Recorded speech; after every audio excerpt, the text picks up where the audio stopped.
ஓம் நமச்சிவாய. திருச்சிற்றம்பலம். சிவாய நமக. சிவசிவாய நமக. என் அன்பு குழந்தையே, கர்மா அதன் வேலையை செய்ய ஆரம்பிக்கும் முன் நான் சொல்வதைப் போல நீ உடனே இதை செய்துவிடு, எல்லாம் மாறிவிடும். நான் கர்மாவுக்கு கட்டுப்பட்டவன். கர்மா பொல்லாதது. கர்மாவை முறியடிக்க ஒரு வழி சொல்கிறேன், கேள். தர்மத்தின் வாழ்த்துதான் அது. 7 தலைமுறைகளையும் காக்கக்கூடிய ஒரு வழியை சொல்கிறேன். அதன்படி நடந்து கொள். உன் கர்மாக்கள் எல்லாமே ஒளிந்துவிடும். என்னுடைய பிரியமே, உன்னை வழிநடத்தி செல்பவன் நான் அல்லவா? உன்னுடைய வேண்டுதல்களை நான் நிறைவேற்றி வைக்கின்றேன். காலதாமதமாகாமல் நான் அதை உனக்கு சட்டென்று தருகிறேன். நம்மை நினைக்காதவரை நினைவில் எதையும் நீ வைத்துக் கொள்ளாதே. நம்மை நினைக்காதவரை நினைவில் வைத்து கவலைப்படுவதை விட நம்மை நினைத்து கொண்டு வாழ்பவரை நினைத்து நீ நினைத்து சந்தோஷமாக வாழ்ந்து பார். உன்னுடைய கவலை அனைத்துமே சந்தோஷமாக வரும். எந்த ஒரு சூழ்நிலையிலும் என் மீது மாறாத நம்பிக்கை வைத்திருப்பவர்களை நான் எப்பொழுதும் கைவிடவே மாட்டேன். அதனால் நீ என் மீதான நம்பிக்கையை மட்டும் குறைத்து விடாதே. உன்னை யார் அதிகம் நேசிக்கின்றார்கள் என்பது உங்களுக்கு தெரியுமா? உங்கள் கடவுளும் குருவும் தான் உங்களை மிகவும் நேசித்து கொண்டிருக்கின்றார்கள்.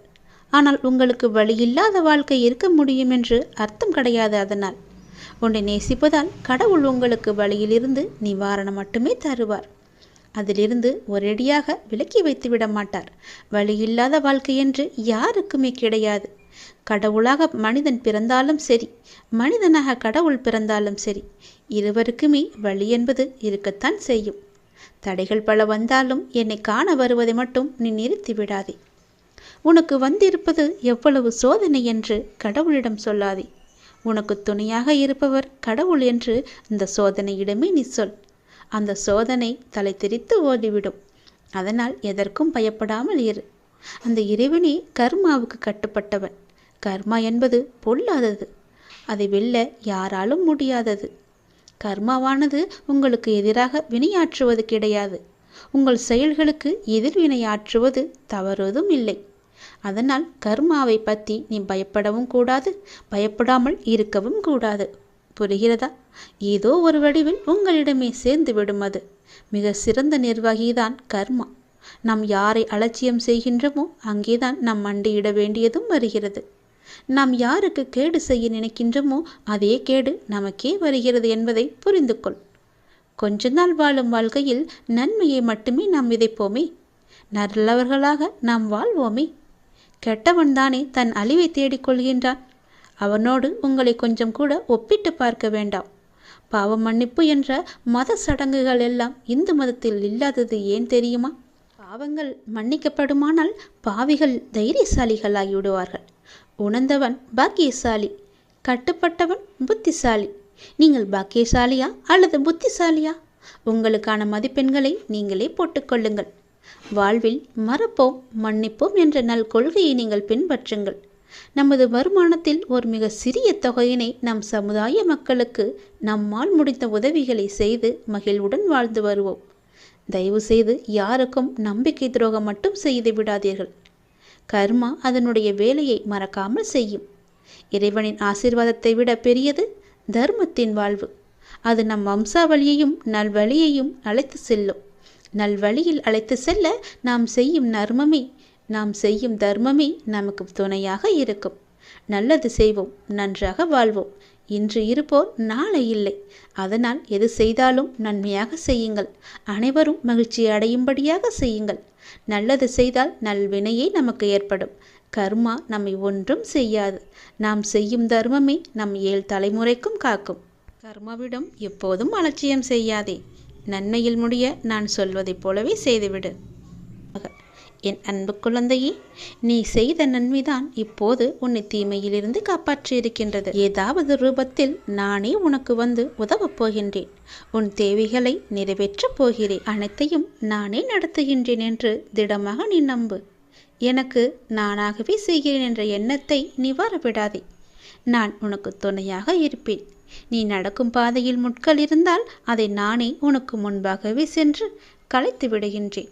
நான் உன்னுடைய வந்து கொண்டிருக்கின்றேன். உன் பின்னால் நான் வந்து கொண்டே இருக்கிறேன்.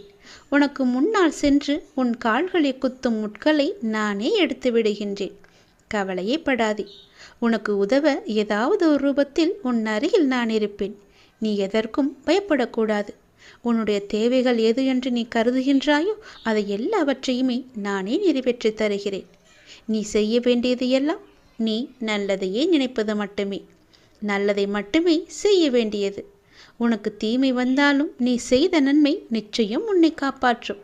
அதனால் எப்பொழுதெல்லாம் உனக்கு நேரம் கிடைக்கின்றதோ அப்போதெல்லாம் உன்னால் முடிந்த உதவிகளை, சிறு சிறு உதவிகளை மற்றவர்களுக்கு செய்து வா. அவர்களால் முடியாது, இயலாதவர்களாக பார்த்து நீ உதவி செய். நிச்சயம் உனக்கு பல நன்மைகள் காத்திருக்கும். உன்னுடைய கர்மாக்கள் எல்லாம் ஒழிந்துவிடும். உனக்கு புண்ணியங்கள் சேர்ந்து கொண்டே இருக்கும். உன்னை பற்றி பிற நல்லவிதமாகத்தான் நினைக்க வேண்டும் என்பதை நீ விரும்பக்கூடாது. உன்னுடைய இயல்பு எது என்றோ அப்படியே நீ இரு. உன்னுடைய இயல்பிலிருந்து மாறாமல் இரு. படைத்தவன் எனக்கு தெரியும் நீ சிறந்தவன் என்று. நான் உன்னை எப்படி படைத்தேனோ அப்படியே இரு. யாருக்காகவும் உன்னை நீ மாற்றிக்கொள்ள விரும்பாதே. யாருக்காகவும் நீ மாற்றிக்கொள்ள கூடவும் கூடாது. உன்னுடைய அப்பாவின் கட்டளை இது. நன்றாக வாழ்ந்தவன் கெட்டதும் இல்லை, துயரங்கள் எதுவும் நிரந்தரமும் இல்லை. அதனால் உன்னுடைய கஷ்டங்கள், இன்றைய கஷ்டங்கள் நாளையே இன்பமாக மாறும். அதனால் அதை நீ பெரிதாக எடுத்துக்கொண்டு இன்றைய இன்பத்தை நீ தொலைத்து விடாதே. எதுவரை போகட்டுமோ போகட்டும், உனக்கு நான் இருக்கின்றேன். மனம் தளராதே. அனைத்துமே ஒரு நாள் முடிவுக்கு வந்து சேரும். பிரச்சனை என்று இருந்தால் அதற்கு ஒரு தீர்வு என்று இருக்கும் அல்லவா? பயப்படாதே. எல்லாவற்றையும் உருவாக்கியவன் நான் பார்த்து கொள்கிறேன். எதிலும் பொறுமை, எங்கும் பொறுமை. உன்னிடத்தில் அனைத்து நல்ல பண்புகளையும் நான் கொடுப்பேன். உன்னுடைய கர்ம பலனை நான் கழித்து வருவதால் உனக்கு எல்லாமே தாமதமாகிறது. நம்பிக்கையை மட்டும் கைவிட்டு விடாதே. என்னை நம்பு. யார் விட்டாலும் நான் உன்னை கைவிடவே மாட்டேன். நீ எப்போதோ விதைத்தது இப்போது முளைக்க ஆரம்பித்திருக்கிறது. அது நன்மையா தீமையா என உனக்கு தெரிந்து கொள்ள ஆர்வமில்லையா?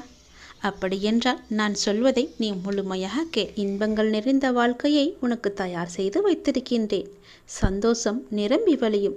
என்னை தொட்டு அதை நீ பெற்றுக்கொள். உன் மனநிலையை நான் அறிவேன். நீ ஏன் இப்படி உன்னை குழப்பி உன் மனதை இறுக்கிக் கொண்டிருக்கின்றாய்? உன் மனநிலையை ஏன் மற்றவர்களிடம் கேட்டு தெரிந்து கொள்கின்றாய்? மற்றவரிடம் கேட்பதால் உன் குழப்பம் தீரப்போகிறதா? கிடையாதே. உன் கண்களிலிருந்து உன்னை முதலில் நீ பார்.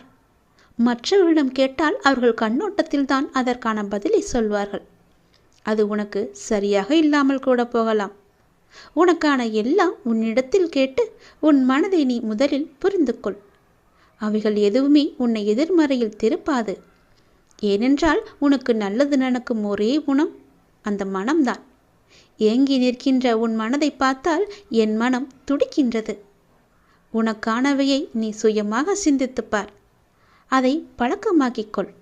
அதனால் நீ எதற்கும் பயப்படாதே, கலங்காதே, பயப்படாதே, குழப்பமும் அடையாதே. உன்னில் நிச்சயம் வெற்றி என்ற தீபத்தை நான் தான் எப்போதோ ஏற்றி வைத்திருக்கின்றேனே. பிறகு ஏன் இந்த உன் மனக்குழப்பம்? நீ அறிய வேண்டியது என்னவென்றால், உனது செயலில் மனம் அலைந்து திரியாமல் உன்னை சார்ந்தவர்களுக்கும் உனது அருகில் உள்ளவர்களுக்கும் நன்மையளிக்கும் விதமாக எனது மொழிகளை ஏற்று ஒரே நிலைப்பாட்டுடன் செயல்படு.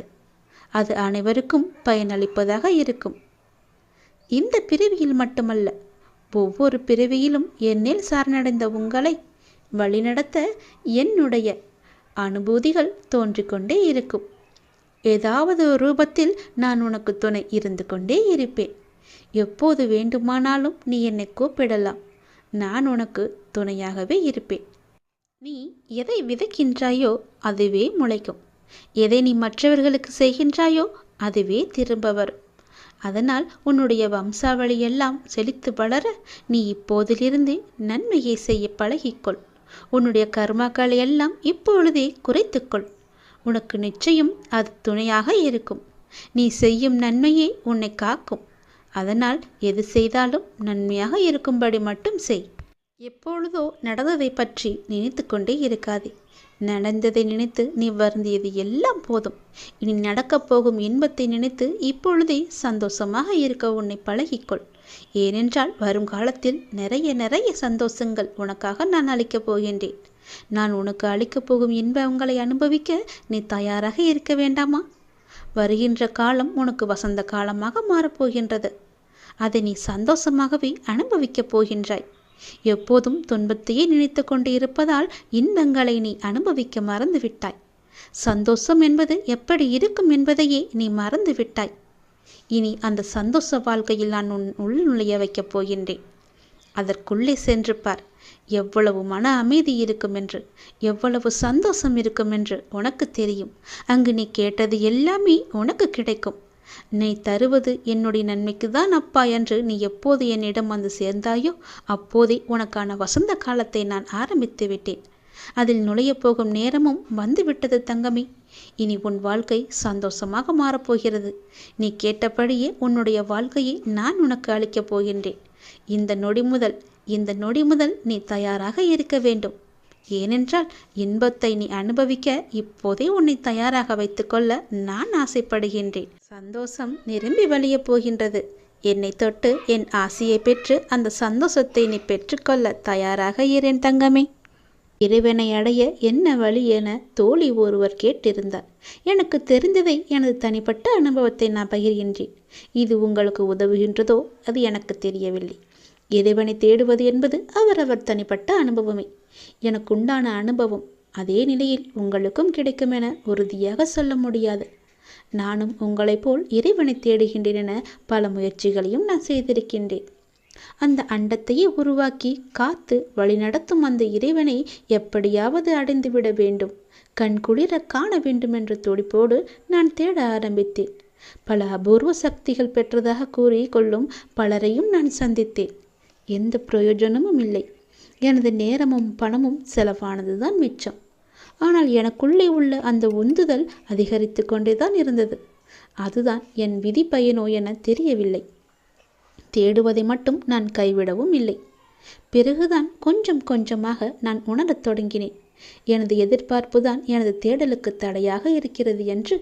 இறைவனை எந்த எதிர்பார்ப்பும் இல்லாமல் அவன் மீது அளவில்லாத நம்பிக்கையும் நிபந்தனை இல்லாத காதலும் கொண்டு உருவம் இல்லாத அந்த சக்தியின் மீது அனைத்து பாரத்தையும் போட்டுவிட்டு வாழ்க்கையை அந்த சக்தியிடம் முழுமையாக சரணாகதி அடைந்துவிட்டால் என்ன என எனக்கு தோன்றியது. இந்த எண்ணத்திற்கு வடிவம் கொடுக்க கொடுக்க எனக்குள் பல நல்ல நல்ல மாற்றங்கள் நிகழ்வதை நான் உணர்ந்தேன். எனது கோபம், கர்வம், அகங்காரம், நான் என்கின்ற மமதை, சுயநலம் எல்லாம் சிறிதும் சிறிதாக குறைய ஆரம்பித்தது. இது என்னை மேலும் மேலும் தொடர ஊக்குவித்து கொண்டே இருந்தது. நடப்பது எல்லாம் அவனுடைய திருவிளையாடல். ஏதோ ஒரு காரணத்திற்காக தான் அனைத்தையும் நடத்துகின்றார் என நான் நம்பத் தொடங்கினேன். இதனால் மற்றவர்களிடத்திலெல்லாம் நான் எப்போதும் எந்த ஒரு எதிர்பார்ப்பும் பிரதிபலனும் இல்லாமல் அவரிடமிருந்து எல்லாவற்றையுமே குறைத்து கொள்ள ஆரம்பித்தேன். என் கடமை இந்த இறைவனால் படைக்கப்பட்ட எல்லாவற்றையும் ஏற்றுக்கொண்டு அதை அதன் போக்கில் விட்டுவிட வேண்டும் என எண்ணத் தொடங்கினேன். உயிரும் ஜடமும் எல்லாம் ஒன்றுதான், எல்லாமே அணுக்களின் வெவ்வேறு கூட்டு கலவையில் உருவானதுதான் என உணரத் தொடங்கினேன். காதலும் காமமும் ஆசையும் பாசமும் என என்னிடமுள்ள அனைத்து உணர்ச்சிகளும் அவனிடத்தை மட்டுமே திறந்து காட்ட வேண்டும். அதை கண்டு அனுபவிக்க அவனுக்கு மட்டுமே அருகதை உள்ளது என திடமாக நம்பத் தொடங்கினேன். வெளிவேசம் இல்லாமல் நிர்மூலமாக என்னை அவனிடத்தில் என்னால் காட்டிக்கொள்ள முடிந்தது. எந்தவித ஒளிவும் அறிவுமின்றி நானாக அவனிடத்தில் பிரதிபலிக்க ஆரம்பித்தேன். அவனிடத்தில் நான் எதை வேண்டுமானாலும் முறையிடலாம். அது நல்லதோ கெட்டதோ அதை அவனே தீர்மானிக்கட்டும் என முடிவை வழிகாட்டும் பொறுப்பை அவரிடத்திலேயே நான் விட்டுவிட்டேன். எனக்கு எது வேண்டும் என அவனுக்கு தெரியும். அவன் அதை நிச்சயம் செய்வான் என்ற நம்பிக்கையும் கொண்டேன். அவ்வளவுதான். இன்று எதை நான் உச்சத்தில் வைத்து தேடினேனோ அது எனக்கு பிரதானம் என நினைத்தேனோ, எதை அடைய முடியாது என கருதினேனோ அந்த சக்தி இன்று எனது நண்பனை போல, எனது எஜமானாக, எனது கூட பிறந்த பிறப்பாக, எனது துணையாக, மறுபாதியாக என்னுள்ளேயே ஆரம்பத்திலிருந்தே இருந்திருக்கின்றது என்ற உண்மையை நான் உணர்ந்து கொண்டேன். எனது இந்த தேடலை தொடங்கி வைத்ததும் அவனே எனக் கண்டேன். இன்று எனக்கு அதனிடம் கேட்பதற்கென்று ஒன்றுமே இல்லை. எல்லாம் தெரிந்தே தருகின்றவனிடத்தில் தனியாக என்ன கேட்பது என்று விட்டுவிட்டேன். அவன் இதுவரை எனக்கு தந்துள்ள அனைத்திற்கும் இந்த ஆயுள் முழுவதும் நன்றி சொல்லிக்கொண்டே இருக்க வேண்டும். அவன் என்னுடனே எப்போதும் இருந்து என்னை வழி நடத்தினால் போதும் என்ற மனநிறைவே, அந்த அமைதியையே, எந்த எதிர்பார்ப்பும் இல்லாத இந்த வாழ்க்கை முறைதான். இந்த ஆனந்த நிலைதான் இறைவன் என்பதை உணர்ந்து கொண்டேன். அகம் பிரம்மஸ்மாமி. ஓம் ஓம் சரணம் சரணம் மகேஸ்வரா. ஓம் நமச்சிவாய. திருச்சிற்றம்பலம். சிவாய நமக. சிவசிவாய என்ற நம் மந்திரத்தை சொல்லிக்கொண்டே இருந்தேன். எப்பொழுதெல்லாம் என் வாய் துடிக்கின்றதோ அப்போதெல்லாம் சிவ மந்திரத்தை சொல்லிக்கொண்டே இருந்தேன். இறைவன் எனக்குள்ளேயே இருக்கின்றார் என்பதை உணர்ந்து கொண்டேன். நீங்களும் இதை உணர்ந்து கொள்ளுங்கள். வாழ்க்கையின் அடுத்த கட்டம் ஆரம்பமாகிவிட்டது. இது மகிழ்ச்சியாக உனக்கு பிடித்த மாதிரி நான் தருகிறேன். நீ எதை வேண்டி என்னிடம் வந்தாயோ அது வரும் அமாவாசைக்குள் உன்னை வந்து சேரும். நீ மகிழ்ச்சியாகவே இருப்பாய். இது சத்தியம். இது என்னுடைய சத்திய வாக்கு. கர்மங்களை எல்லாம் குறைத்து கொள்ள ஒரு எளிய வழி சொல்கிறேன். அதை நீ தைரியமாக அனுப்புவது மட்டுமே. நீங்கள் எப்போதும் என்னை நினைத்து என் மேல் நம்பிக்கை கொண்டிருந்தால் அதை அனுபவிக்கும் சக்தியை நான் கொடுக்கின்றேன். அது துன்பம் என்ற எண்ணம் உன்னில் ஏற்படாமல் நான் பார்த்து கொள்கின்றேன். உனக்கு நல்லது நடக்கும்படி நான் அதை செய்கின்றேன். நீ முதலில் பொறாமை என்கின்ற வேண்டாத குணத்தை பொறுத்தவரை நமக்கு எந்த லாபமோ நஷ்டமோ கிடையாது என்பதை நீ அறிந்து கொள்ள வேண்டும். பொறாமை என்பது இன்னொருவருக்கு கிட்டியிருக்கும் லாபமோ அல்லது பலம் கண்டு நமக்கு தாழாமல் ஏற்படும் எண்ணம்தான். வேறு ஒருவருக்கு ஒரு அதிர்ஷ்டமோ செல்வாக்கோ கிட்டிவிட்டால் நம்மால் அதை சகித்து கொள்ள முடியாமல் அவதூறாக பேசுகின்றோம். அவருக்கு நஷ்டம் ஏற்பட்டுவிட்டால் மகிழ்ச்சியும் அடைகின்றோம். இது நல்லதா? அந்த மனிதனின் வளம் பெற்றால் நமக்கு என்ன நஷ்டம் ஏற்பட்டுவிடப் போகிறது? ஆனால் ஜனங்கள் இப்படி சிந்திப்பதில்லையே. அவனுக்கு நலம் கிட்டினால் நாமும் மகிழ்வோம். நமக்கும் நலம் கிட்டியது, நாமும் பாக்கியசாலிகள் என எண்ணுவோமே. அதே நலம் நாமும் பெறுவோம். பெறுவதற்கு முயற்சி செய்து கொண்டே இருப்போம். அதுவே நமது விருப்பமும் தீர்மானமாக இருக்கும் வரை அந்த லட்சியத்தை எளிதாகவே அடைந்து விடலாம். நம்மிடமிருந்து அவன் எதையும் எடுத்து செல்லவில்லையே. ஒன்றும் கிடையாதே. அவனுடைய கர்மாவின் பலனாக அவன் வளம் பெற்றான். அப்படி இருக்க அதை கண்டு நாம் ஏன் பொறாமைப்பட வேண்டும்? ஆகவே முதலில் பொறாமையை வென்று விட வேண்டும். அதை தூக்கி எறிந்து விடு. உனக்கு நெகிய வேண்டியதை நான் செய்கிறேன். உன் வாழ்வின் அடுத்த கட்டம் இந்த நொடி முதல் ஆரம்பமாகிவிட்டது. அமாவாசைக்கு பிறகு உனக்கு எல்லாமே நல்லதாகவே நடக்கும். உனக்கு இப்போது நன்றாக புரிந்திருக்கும். இதுவரை கடினமாக இருந்த முதல் பாகம் இப்போது மகிழ்ச்சியான இரண்டாம் பாகமாக மாறுவதற்கான அறிகுறிகளை நீ உணர்ந்திருப்பாய். அப்படி நீ உணரவில்லை என்றால் நீ வரும் நாட்களில் கண்டிப்பாகவே உணர்வாய். உன் வாழ்வின் அடுத்த கட்டம் மகிழ்வானதாகவே உனக்கு பிடித்த மாதிரியே இருக்கும். நானே அதற்கு பொறுப்பு. உன்னுடைய வாழ்க்கை முடிந்து போகவில்லை. உன் அமாவாசைக்கு பிறகுதான் உன்னுடைய வாழ்க்கையே ஆரம்பிக்கப் போகிறது. அந்த இனிதான வாழ்க்கையை வாழ, நீ சந்தோஷமாக வாழ, நீ நிம்மதியாக வாழ அதை நான் தயார்படுத்தி கொண்டிருக்கின்றேன். வரும் அமாவாசையன்று அது உன் கையில் கிடைக்கும்படி நான் செய்து தருகிறேன். கண்டிப்பாகவே அதில் பல நல்ல நல்ல மகிழ்ச்சியான சந்தோஷங்களை எல்லாம் நான் வைத்திருக்கின்றேன். அதை அனுபவிக்க நீ எப்போதும் போல தயாராக இரு. உனக்கு வெற்றி கிடைக்கும் நேரம் வந்துவிட்டது. மனம் தளராதே. நீ உயரமாக வளர்ந்து ஜோதியை போல ஜொலிக்கப் போகிறாய். சந்தோஷமாக இரு.